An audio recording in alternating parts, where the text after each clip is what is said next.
सदस्यहरू, सम्माननीय सभामुखज्यू,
माननीय सदस्यहरू, प्रतिनिधि सभाको आजको बैठकको कारबाही प्रारम्भ हुन्छ।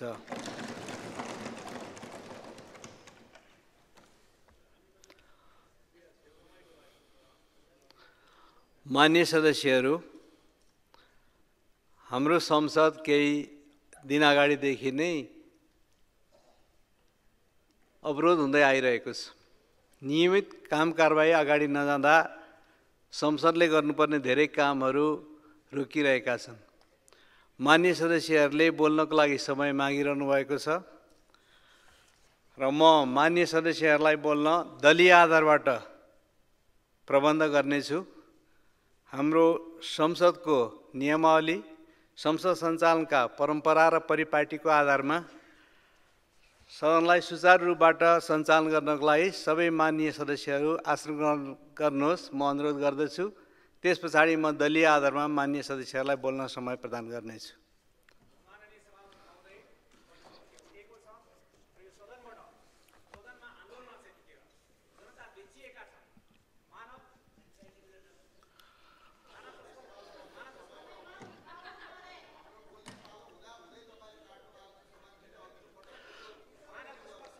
माननीय सदस्यहरू, सभा सञ्चालन हाम्रो सभाको नियमअनुसार गर्नुपर्छ। माननीय सदस्यहरूले नै यो सभा सञ्चालन गर्नको लागि हाम्रो सभा सञ्चालन सम्बन्धी नियमावली पास गर्नुभएको छ। त्यसले गर्दाखेरि पालो दिने कुरा, समय निर्धारण गर्ने कुरा हाम्रो विधिसम्मत ढङ्गबाट हुने नै छ। त्यसैले म माननीय सदस्यहरूलाई आसन ग्रहण गरेर सभा सञ्चालन गर्नको लागि उपयुक्त वातावरण बनाइदिनको लागि म अनुरोध गर्दछु। र म माननीय सदस्यहरूलाई के ध्यान आकृष्ट गराउन चाहन्छु भने यो अधिवेशन हाम्रो यो संसदको 6औं अधिवेशनको रूपबाट रहेको छ, दोस्रो आम निर्वाचन पश्चात। यसले देशको लागि चाहिने अत्यावश्यक कानुनहरू बनाउन नसक्नाले या संसदले संघीयतालाई प्रभावकारी ढङ्गबाट कार्यान्वयन गर्ने कानुन नदिएको कारणले गर्दाखेरि आज संघीयता प्रभावकारी भइरहेको छ भन्ने कुराहरूको टिप्पणी हामीले सुनिरहेका छौँ। हामीले सरकारको तर्फबाट यही अधिवेशनमा यी विधेयकहरूलाई कानुनको रूप दिन्छौँ भन्ने कुराहरू विभिन्न नीति वक्तव्य, बजेट वक्तव्य आदिबाट पनि हामीले प्रतिबद्धता जाहेर गरेका छौँ। भर्खरै आन्दोलनको कारणबाट राष्ट्र प्रभावित भइरहेको शिक्षा विधेयकसँग सम्बन्धित कुराहरू पनि हामीले छलफल गर्नुपर्ने कुराहरू पनि मान्यजीहरू जानकारै हुनुहुन्छ।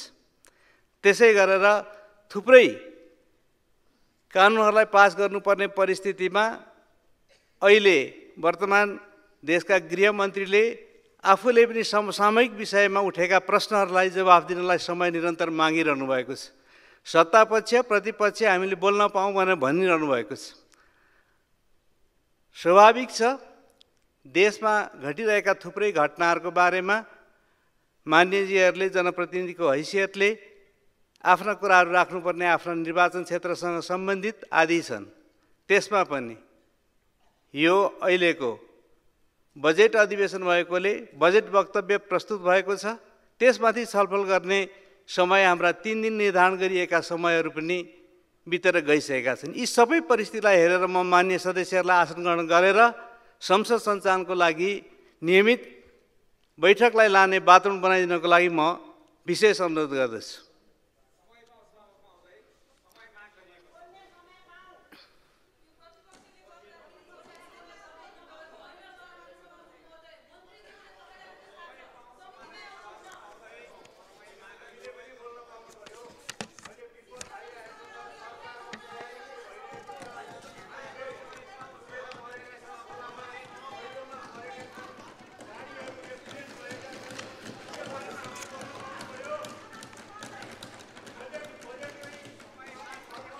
मान्य सदस्यहरू, यहाँहरूले छलफल गर्ने थलो नै हो यो, त्यसकै लागि यो प्रबन्ध गरिएको छ। तर विधिसम्म ढङ्गबाट जानको लागि मान्य सदस्यहरू आसन ग्रहण गरेर यहाँबाट दिएको समय र यहाँबाट भएका निर्देशनको आधारबाट मात्रै सभा सञ्चालन गर्न सक्छ। त्यसकारणले मान्य सदस्यहरूले यो निर्देशनलाई पालन गर्नुहुनेछ र आसन ग्रहण गरेर वातावरण बनाउनुहुनेछ। म फेरि पनि भन्छु, दलीय आधारमा म मान्य सदस्यहरूलाई बोल्न दिनेछु र त्यस पछाडि म निर्धारित कार्यसूची अन्तर्गत यो सभा लानको लागि मान्य सदस्यहरूलाई बस्नको लागि विशेष फेरि अनुरोध गर्न चाहन्छु।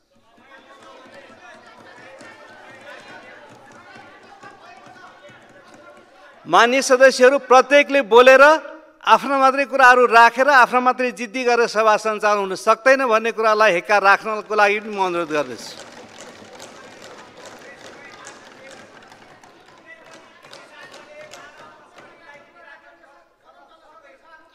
विधिसम्म ढङ्गबाट कुराहरू गर्नुपर्छ। मान्य सदस्यहरू आसन ग्रहण गर्नुहोस् र विधिसम्म ढङ्गबाट सभा सञ्चालन गर्ने वातावरण तयारी गर्नु मान्य सदस्यहरूको कर्तव्य हो। त्यसकारणले मान्य सदस्यहरू आसन ग्रहण गरेर सभा सञ्चालन गर्ने वातावरण बनाउनुपर्छ।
मान्य सदस्यहरू, यहाँहरू विधिसम्म ढङ्गबाट बोल्नुपर्छ र बोल्नको लागि आलो पालो समय पाएपछि बोल्नुपर्छ भन्ने कुराको बारेमा ख्याल गर्नको लागि म अनुरोध गर्दछु।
माननीय सदस्यहरू, यो नेपालको संसद हो। माननीय सदस्यहरू, यो संसदलाई संसदको ढङ्गबाट लानको लागि माननीय सदस्यहरूको भूमिका महत्त्वपूर्ण हुन्छ भन्ने कुरामा म गम्भीर ध्यान आकर्षित गराउँदै म माननीय सदस्यहरूलाई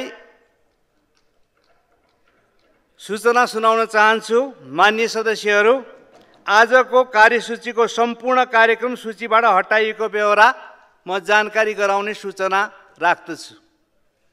त्यसपछि माननीय सदस्यहरू, अब प्रतिनिधि सभाको अर्को बैठक 2082 साल जेठ 23 गते शुक्रबार दिनको 1 बजे बस्ने गरी यो बैठक स्थगित हुन्छ।